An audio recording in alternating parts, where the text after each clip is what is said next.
নলবাৰীত চাঞ্চল্য আকৌ গৰজি উঠিল আৰক্ষীৰ বন্দুক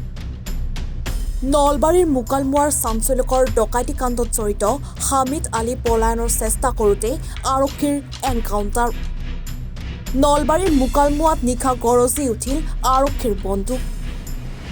মুকালমুৱাৰ ডকাইতি কাণ্ডৰ লগত জড়িত মুকালমুৱাৰ বুলটপাৰাৰ হামিদ আলীয়ে নিশা আৰক্ষীৰ বেশুৰ পৰা পলায়নৰ চেষ্টা চলাওঁতে আৰক্ষীয়ে এনকাউণ্টাৰ কৰে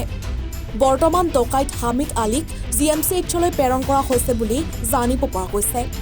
নলবাৰীৰ পৰা প্ৰণৱজ্যোতি কলিতাৰ ৰিপৰ্ট এনিভাৰত 24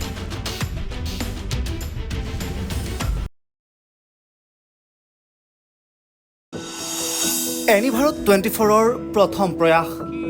জুবিন গাৰ্গৰ গীতৰ প্ৰতিযোগিতা জুবিনৰ গানে কি আনে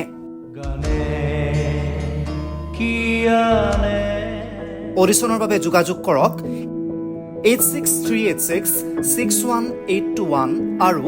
8812831556 নম্বৰত এনিভাৰত 24 উদ্যোগত এটা নতুন সংগীতৰ প্ৰতিযোগিতা আয়োজন কৰা হৈছে য'ত মোৰ গানৰ প্ৰতিযোগিতা হ'ব আপোনালোকে তাত প্ৰতিযোগী হিচাপে আহিবলৈ পাৰিব আৰু মোৰ ফালৰ পৰা আন্তৰিক শুভকামনা জনাইছোঁ আৰু অনুষ্ঠানটোৰ নাম হৈছে গানে কি আনে সকলোকে মৰম জনাইছোঁ সকলোৱে আহক ইয়াত অংশগ্ৰহণ কৰক thank you very much love U